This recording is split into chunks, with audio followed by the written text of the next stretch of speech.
Hola, ¿qué tal? Muy buenos días, amados hermanos de Belén. Para mí es un gran privilegio poder dirigir el culto del día de hoy, 5 de julio del 2020. Y pues hoy tenemos un culto donde alabaremos a nuestro Dios, donde estaremos estudiando su palabra, donde estaremos alabándole y glorificándole por todo lo que Él es, lo que Él ha hecho y sobre todo lo que hará. Así que quiero iniciar este programa haciendo una oración, pidiendo la guía, la sabiduría, la instrucción de nuestro Dios para ser muy bendecidos en esta mañana. Así que quiero invitarle, mi hermano, que allí en su lugar, en su casa, donde usted esté, incline su rostro y en reverencia a nuestro Dios hagamos esta oración. Soberano Señor y Padre nuestro, en esta maravillosa mañana, ¿cómo no cantarte, cómo no alabarte, cómo no estar contentos y con mucha paz en nuestro corazón cuando tú eres un Dios todopoderoso? Cuando eres un Dios creador de los cielos y de la tierra. Gracias, Padre, porque hasta este día tú nos has ayudado, tú nos has guardado en el hueco de tu mano. Gracias, Padre, porque el día de hoy nos disponemos como iglesia a glorificarte, porque solamente tú, oh Dios, eres merecedor de toda gloria, de toda honra y de todo honor. Así es que, oh Dios, pido en el nombre de Jesús que tú, Padre, seas con cada corazón que escuche esta palabra, cada persona que esté viendo esta transmisión sea ministrada a través de ti, de tu Santo Espíritu. Así pues, Dios, dejamos este programa en tus manos, pidiendo tu bendición sobre el grupo de alabanza, sobre los que participarán en este programa, sobre el pastor Luis que compartirá la palabra, que todo sea para edificación de tu reino. Gracias por todo, en el nombre de Jesús. Amén. Y vamos a pasar a adorar a nuestro Dios a través de unas alabanzas, pero antes vamos a escuchar este salmo. Hola hermanos, buenos días. En esta mañana me siento muy contenta de poder permitirme el compartir esta porción de la palabra con ustedes. Si gustan acompañarme desde sus hogares, pueden buscar el Salmo 147. Vamos a estar leyendo del versículo 1 al versículo 12. Repito de nuevo, es el Salmo 147 y vamos a leer del versículo 1 al 12. Si ya lo tienen, vamos a comenzar. Alabad a Jehová, porque es bueno cantar salmos a nuestro Dios, porque suave y hermosa es la alabanza. Jehová edifica a Jerusalén, a los desterrados de Israel recogerá. Él sana a los quebrantados de corazón y venda sus heridas. Él cuenta el número de las estrellas, a todas ellas llama por sus nombres.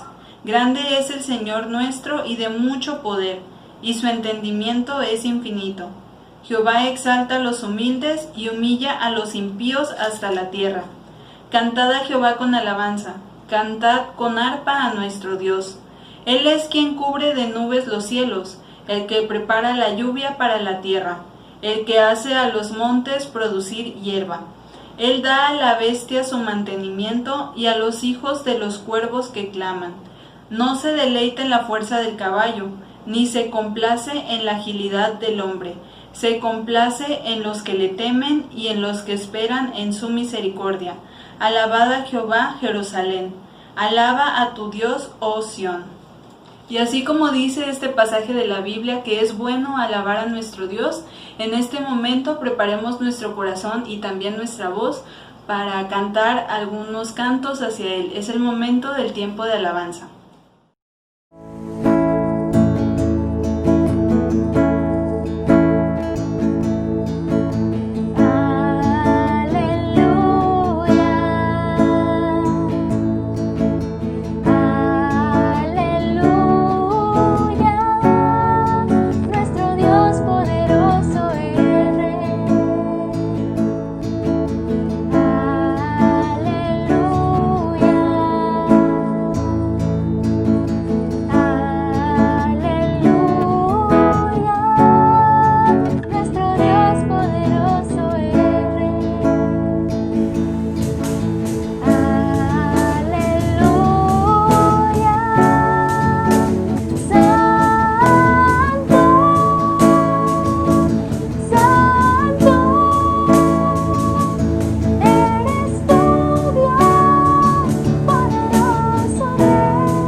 hermanos, pues ya hemos orado, hemos alabado a nuestro Dios, hemos leído su palabra. Ahora vamos a leer otro pasaje de la Biblia que abona mucho a la temática que estará predicando nuestro pastor.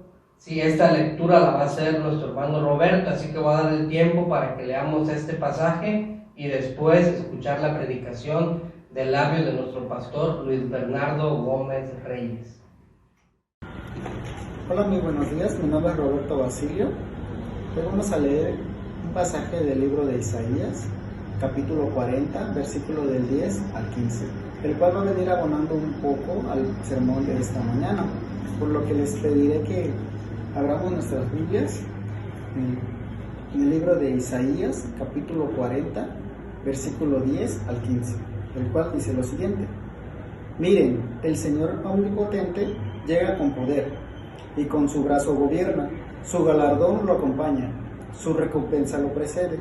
Como un pastor que cuida su rebaño, recoge los corderos en sus brazos, los lleva junto a su pecho y guía con cuidado a las recién paridas.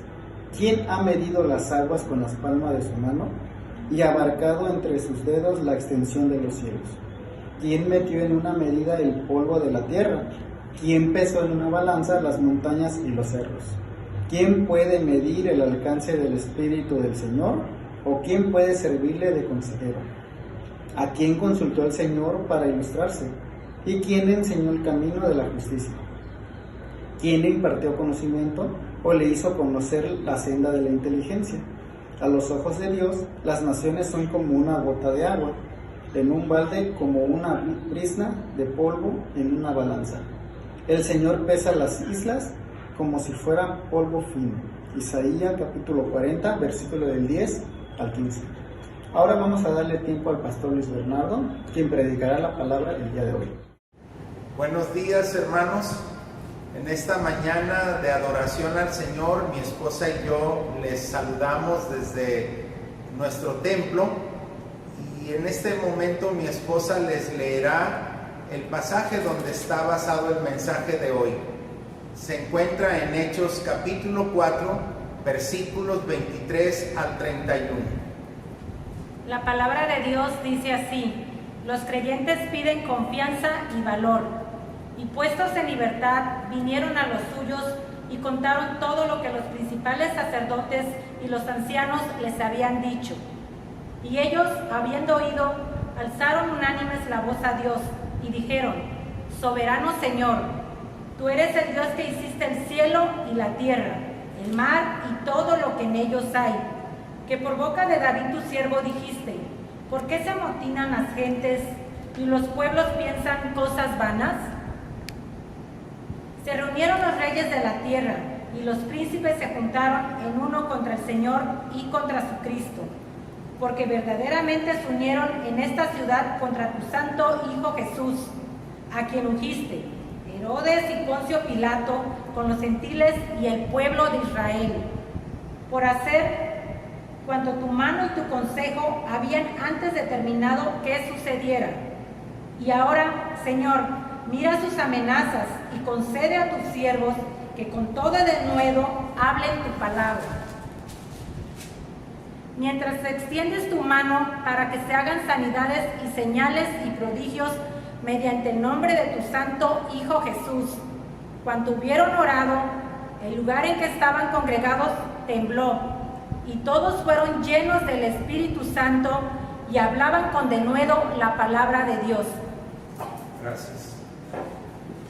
Hermanos, el mensaje de esta mañana se llama ¿Cómo evitar el peligro de ser una iglesia monumento? Digo esto porque dos sociólogos suecos, Ernesto Toech y Max Weber, en su estudio sobre los movimientos religiosos de Europa, dicen que las iglesias pasan por 4 fases. La primera fase, llamada la fase hombre, es cuando un hombre leyendo la palabra de Dios es capturado por una enseñanza que encuentra allí y comienza a formular una estructura doctrinal. En el caso de los bautistas hay varias personas que son iniciadores de nuestro movimiento, pero un nombre que sobresale es el de Thomas Elwes en el país de Inglaterra en los años 1612. Luego sigue la fase movimiento, que es cuando este hombre empieza a esparcir, a diseminar su nueva fe, su nueva creencia y logra encontrar personas que lo sigan. Luego está la fase máquina, llamada así porque es cuando el movimiento comienza a extenderse, comienza a crecer y se estructura. Empiezan a surgir iglesias nacionales, iglesias regionales e iglesias locales.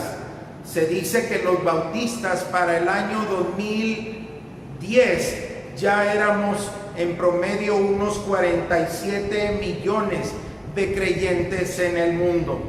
Y después de esta fase, que es una fase de crecimiento y éxito, está la fase monumento, que es una fase muy traumática.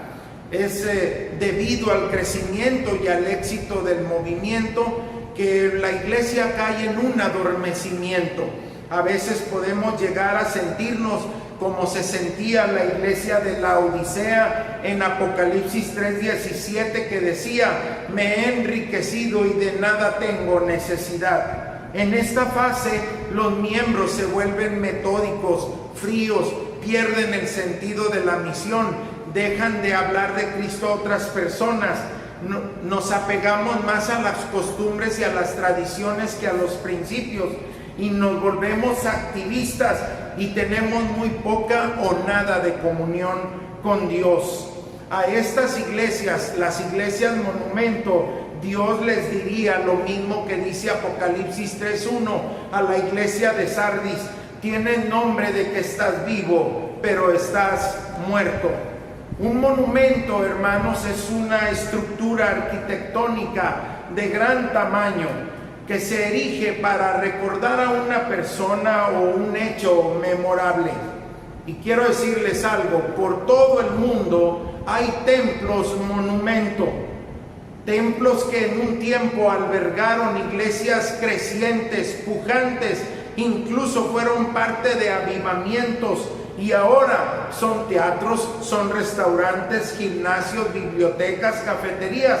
Y en Italia hay una iglesia que es hasta una quesería.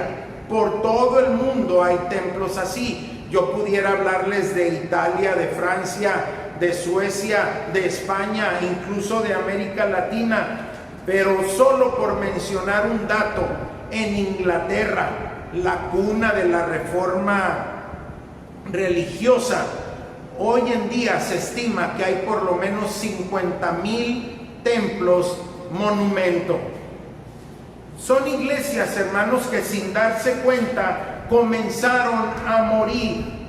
Muchas de ellas se fueron enfriando, y cuando llegó una crisis puso a prueba la fe y la fidelidad de los cristianos, y debido a que su fe y su fidelidad ya estaba muy debilitada, desaparecieron irremediablemente.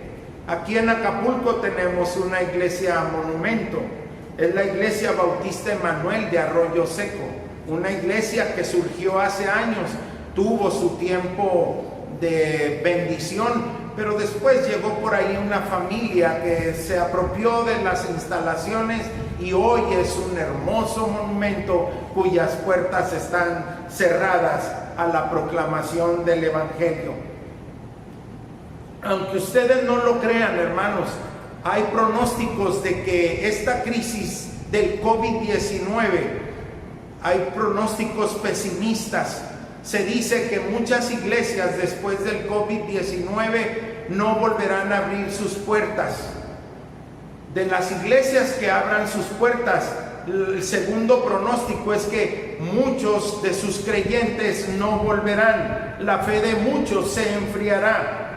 Y el tercer pronóstico, gracias a Dios, es positivo.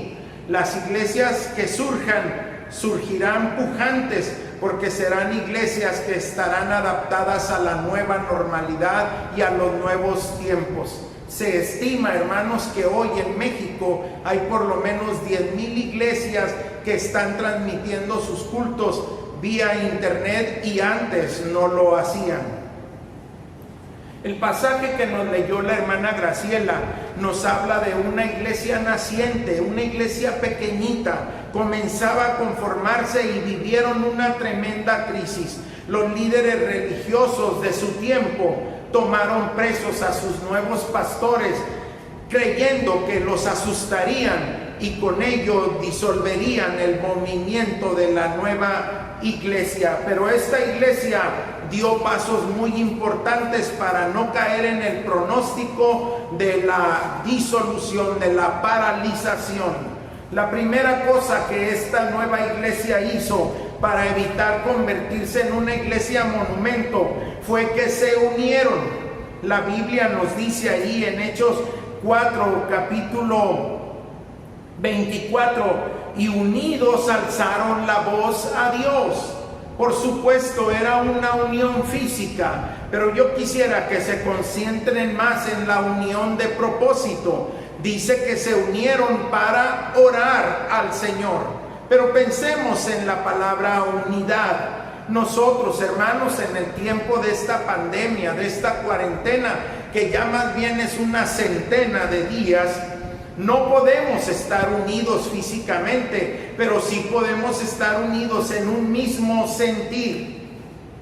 ¿Recuerdan aquel objeto o juguete que nos mostró la señorita Jeremy Gómez en un devocional diario, que es el juego de Slinky, que es un resorte largo? Tú puedes separar sus extremos, sin embargo están unidos a través de un vínculo. Y nosotros, hermanos, la iglesia donde estemos esparcida, estamos unidos por un vínculo. Dice la palabra de Dios que tenemos una fe, un Señor, un bautismo, un espíritu, un cuerpo, un Dios y Padre común para todos.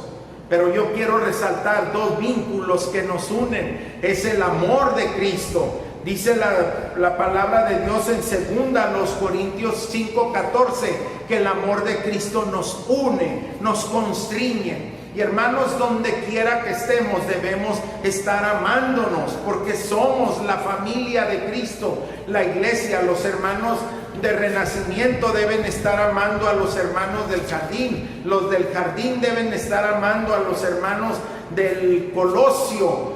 Y así, que ese amor no se pierda.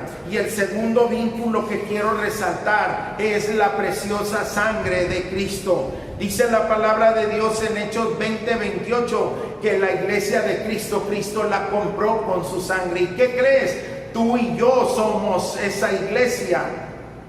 Y si fuimos comprados por la sangre de Cristo, estamos salpicados por esa sangre. Entonces, cuando tú sabes que en otra parte de la ciudad, en otra parte del mundo, hay un hermano que ha sido también rociado con la sangre de Cristo, tú eres la iglesia junto con él. Aquella iglesia, inmediatamente que sintieron la crisis, se unieron, y tú y yo debemos estar unidos en esta pandemia. La segunda cosa que ellos hicieron, hermanos, fue que oraron al Señor. Alzaron la voz, dice la palabra de Dios. Hermanos, en esta historia, la oración cambió la vida de la iglesia. Ellos evitaron así convertirse en una iglesia monumento. Dice la palabra de Dios que los recién salidos de la cárcel, en lugar de correr a esconderse, fueron donde estaba la iglesia. Les contaron todo lo que había sucedido. No minimizaron ni exageraron la historia. Ellos sintieron miedo. A veces cuando leemos los relatos de la Biblia, creemos que estos hombres eran superhéroes de la fe, pero eran tan humanos como nosotros, hermanos. ¿Y qué creen? Ellos sintieron mucho miedo también. Las autoridades religiosas de ese tiempo podían manipular las leyes, las reglas, para producir dolor en los cristianos. Pero ellos se pusieron a orar. ¿Saben por qué? Porque la oración en tiempos de crisis define el carácter del cristiano.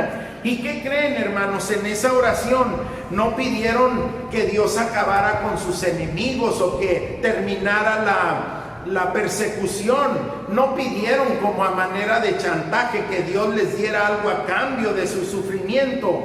Ellos sencillamente pidieron valor para continuar con la causa de Dios.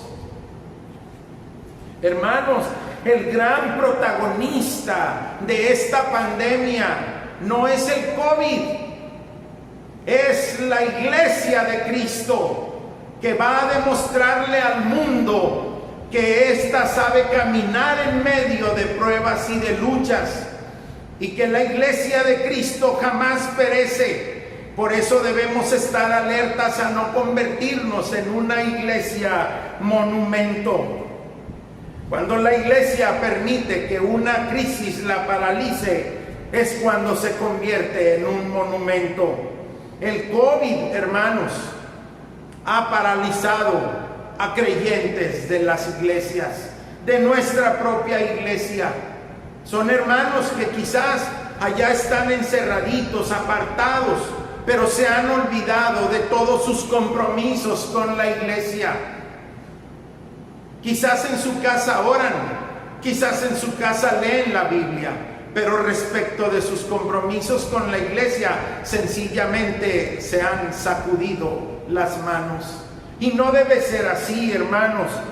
Si tú eres miembro de esta iglesia o miembro de otra iglesia de Cristo, yo te exhorto en el nombre del Señor a que te arrodilles y clames al Señor y digas: Señor, no permitas que nuestra iglesia se convierta en un monumento, que yo no sea parte de una situación así. Y si tú crees que te estás paralizando, entonces arrepiéntete, pide perdón al Señor y únete a tu iglesia.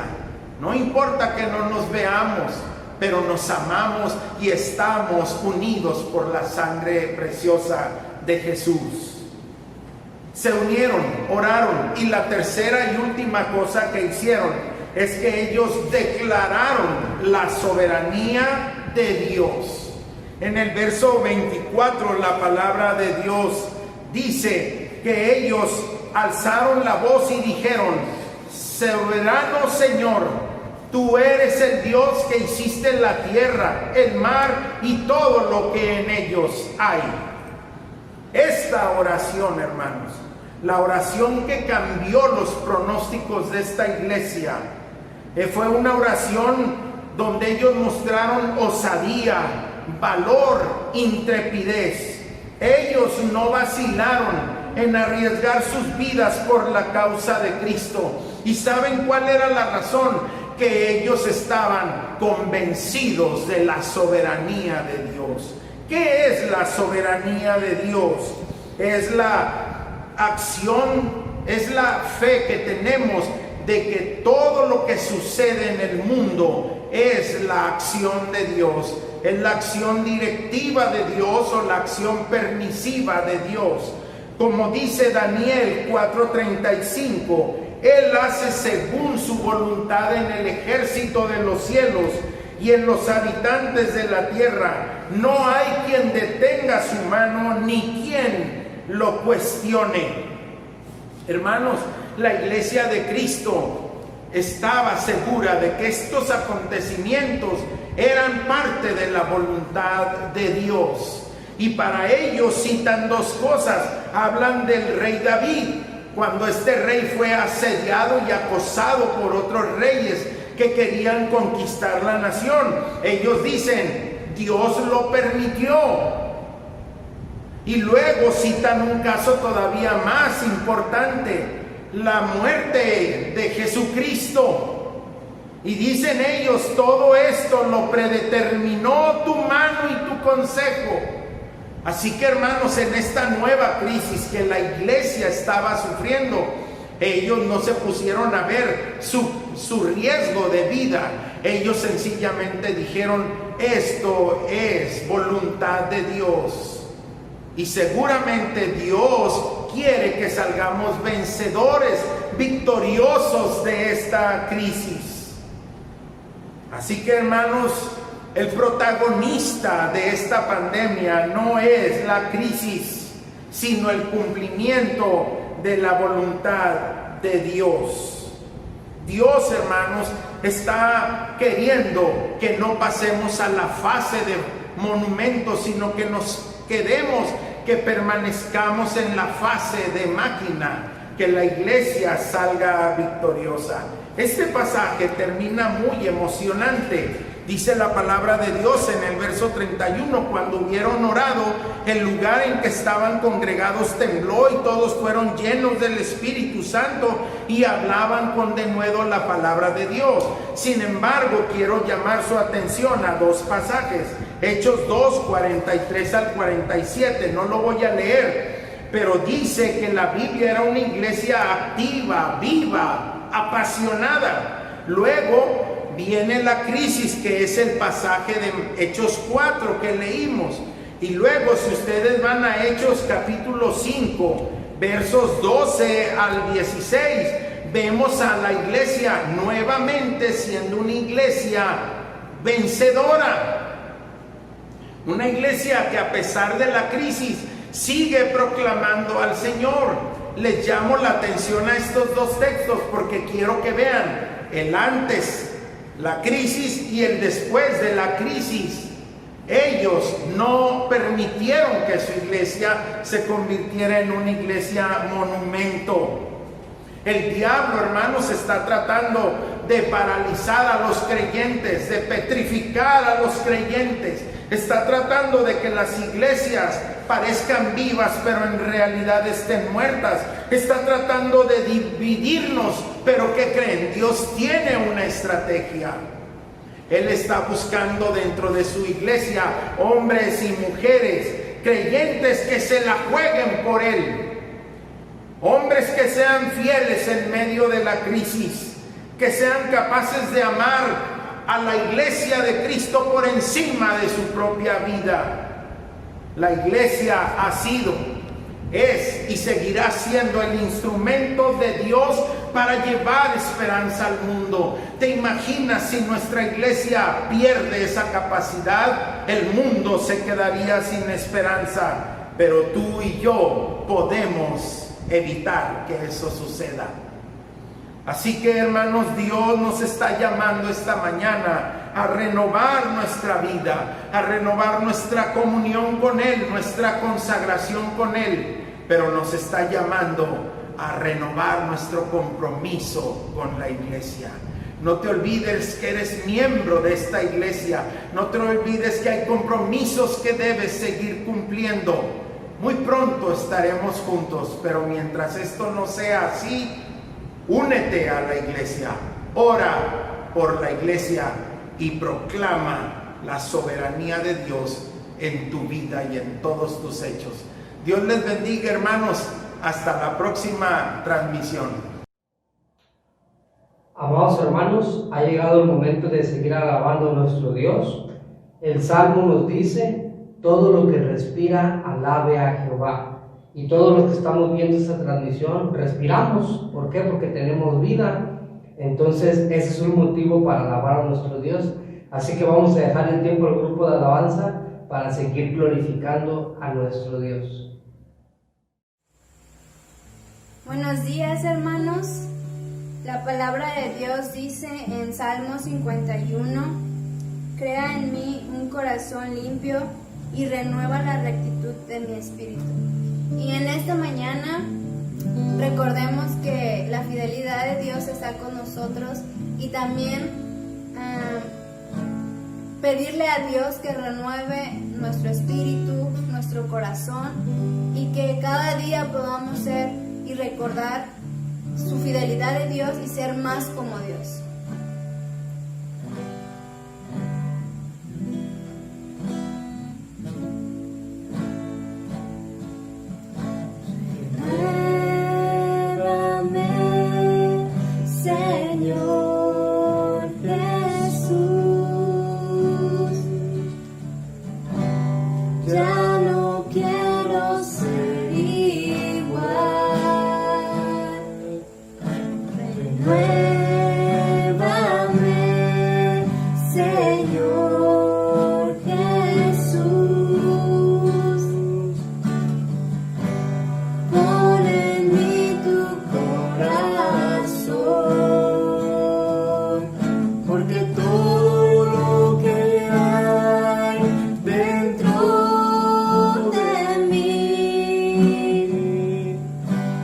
necesitas ser cambiado, Señor,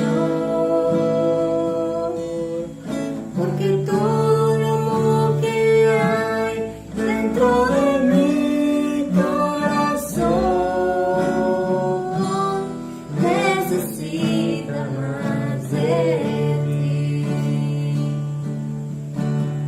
Tu fidelidad es grande,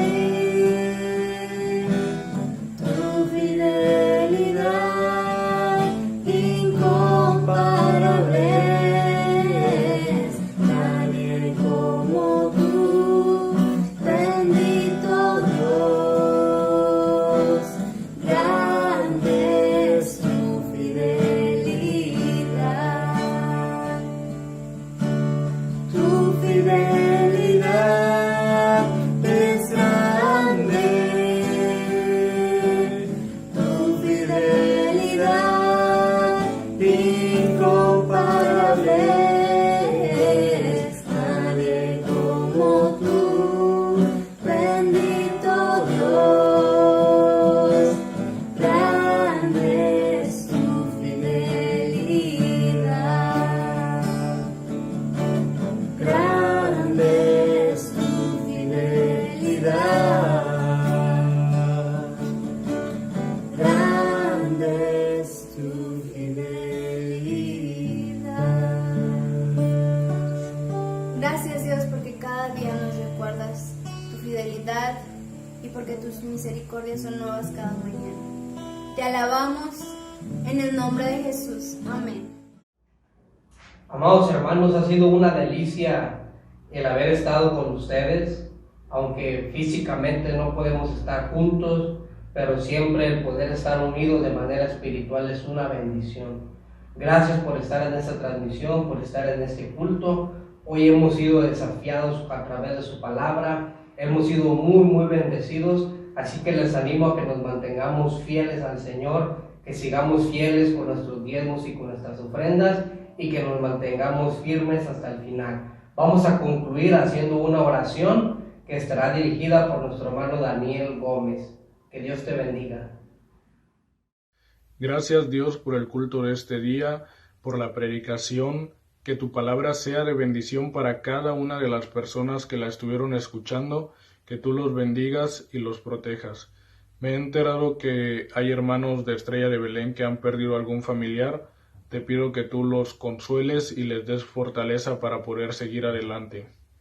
Bendice al equipo de proyección que hace posible que cada domingo sea compartido un programa y que a pesar de que las personas están encerradas en casa puedan seguir aprendiendo de tu palabra, Señor. Te pido por el pastor Gabriel y su familia, por el pastor Luis, pero sobre todo por tu iglesia Estrella de Belén, que ellos puedan seguir adelante en estos tiempos difíciles que estamos pasando, pero que nunca se aparten de tu camino, Señor. Te lo pido en el nombre de Cristo Jesús. Amén. Saludos, hermanos.